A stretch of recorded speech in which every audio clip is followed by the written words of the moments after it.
Okay, you guys, Mr. Moon here, helping you with exit ticket 8041022. Bunch of people struggle with this because we are getting our X and Y coordinates mixed up when we are plotting points and graphing on our coordinate plane. And some of us are still struggling with the transformations too. So I'm going to help you out with this. Feel free to pull your old exit ticket out of your binder if you're here in the building. Or if you're at home, you can just open up the exit ticket and look at it while we're going through it. But I mean, I've got it in front of you, so whatever works for you. So first, we're supposed to draw and label both of these triangles on the coordinate plane provided. Make sure before you start, you have your name, date, and cohort at the top. If any of these things are missing, it is incomplete and it is automatically a 0. Triangle 1, we're going to go to 1, 1. So on the x-axis, we're going to go over 1, and then on the alongside the y-axis, up 1. So here's where we are going to plot point A for the first triangle. Next, we are supposed to plot the point 4, 1. So on the x-axis, I'm going to go over 4 and up 1. That is going to be point B for the first triangle. A lot of you plotted point B at 1, 4 because you went up 4 and then over 1. That is incorrect. Always do the x-coordinate first. This is not 4, 1. This is 1, 4. This is 4, 1. Finally, we are supposed to plot point C at 4, 3. So I'm going to go over 4 and up 3. And right here is the home of point C. Now, here's another mistake a lot of people made. You plotted the 3 points, but you did not connect them. That is how we make triangles. We connect 3 points. We don't just draw 3 points. Those are the vertices for a triangle. We must connect the vertices to actually make the triangle. That is triangle 1, triangle ABC. Okay, the next triangle we are supposed to make, the first coordinate is 8, 5. So I'm going to go along the x-axis to 8 and then up to 5. This is point A1. Next, point B1 is at 5, 5, so I'm going to go over to 5, up to 5.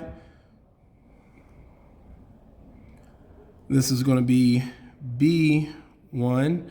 And finally, point C1 is at 5, 3, so over to 5 and up to 3. That is going to be point C1. And again, it is not a triangle until you have connected the dots.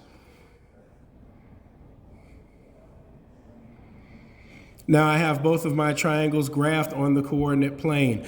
That is number 1, complete. Number 2 says, identify the transformations that turn the first triangle to the second.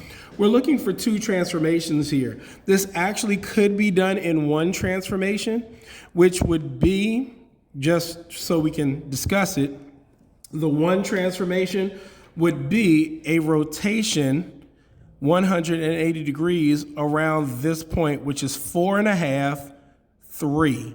Around this point, a 180 degree rotation would do it. But for what we practice using one of the vertices as a point of rotation, we are going to rotate 180 degrees about point C, vertex C. So we're going to write down rotation 180 degrees. Doesn't matter if you say clockwise or counterclockwise. There's no such thing as a rotation left or a rotation right or a rotation up or a rotation down. It's clockwise or counterclockwise. So a rotation, I'm going to say clockwise.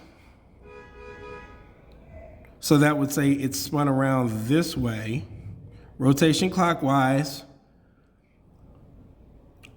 around vertex C or point C or however you write that. And then the other thing, after it rotates, it would have to move over. So we are going to say translation right 1 unit. Those are the 2 transformations that would turn this triangle into this triangle. Finally, we have a bonus question. which involves isolating a variable. The variable is a. We have to get the a by itself. The first thing we need to get rid of is plus -6.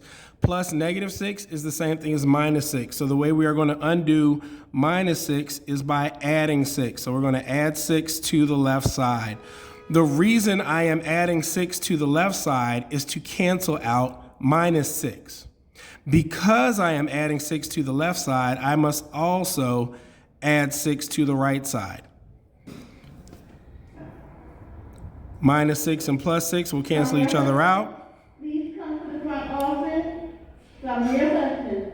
Please come to the front office. -6 and +6 will cancel each other out. 42 + 6 will give us 48. Bring down my equal sign. Bring down my 3a squared. Next step. I'm still working on getting a by itself. I need to undo times 3. In order to undo times 3, I am going to divide by 3. The reason I am dividing by 3 on the left side is to get rid of times 3. Because I divided by 3 on the left side, I must also divide by 3 on the right side. Times 3 and divided by 3 will cancel each other out. 48 divided by 3 is 16. Bring down the equal sign, bring down a squared. Now, I have to get rid of squared. I am still working on getting a by itself. I have to get rid of squared. The opposite of squared is square root. So I am going to take the square root of the left side. I am taking the square root of the left side because I want to undo squared. I have to cancel out squared. Because I am taking the square root of the left side, I must also take the square root of the right side. This radical and this exponent will cancel each other out. I can bring down a, bring down my equal sign. What number times itself equals 16? The answer is 4. 4 times 4 is 16, so a equals 4. And the last step I need to do is to box my final answer. That is the end of that exit ticket. Hope you did well on it. If not, practice and you'll do better next time. Take it easy.